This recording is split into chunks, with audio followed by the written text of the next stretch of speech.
കേരള കോൺഗ്രസിലെ വിമത നീക്കങ്ങളോട് എൽഡിഎഫിന്റെ നീക്കം കരുതലോടെ. വിമതർ യുഡിഎഫ് വിട്ടെങ്കിലും എൽഡിഎഫിൽ എടുക്കുന്നത് കൂട്ടായ ചർച്ചകൾക്ക് ശേഷം മതിയെന്നാണ് മുന്നണി നേതൃത്വത്തിന്റെ നിലപാട്. സീറ്റിന് മാത്രമായുള്ള മുന്നണി മാറ്റത്തോടെ എൽഡിഎഫിനുള്ളിലും ഭിന്നതയുണ്ട്.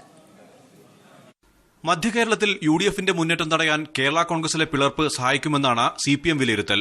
ഇടതുമുന്നണിയിൽ ഇപ്പോഴുള്ള കേരള കോൺഗ്രസ് കറിയ തോമസ് വിഭാഗവുമായി ലയിച്ചാൽ എൽഡിഎഫ് പ്രവേശം എളുപ്പമാകുമെന്ന വാഗ്ദാനവും വിമതർക്ക് സിപിഎം നൽകിയിട്ടുണ്ട്.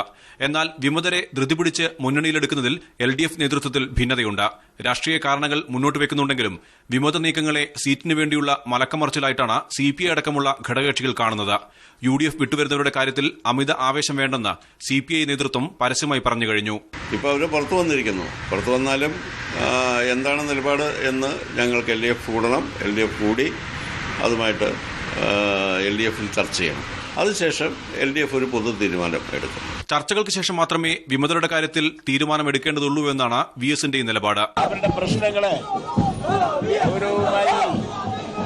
പഠിക്കാതെയും പരിശോധിക്കാതെയും എടുക്കാൻ കഴിയുന്നതല്ല.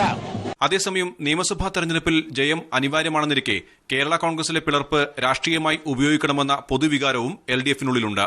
മീഡിയ 1 തിരുവനന്തപുരം.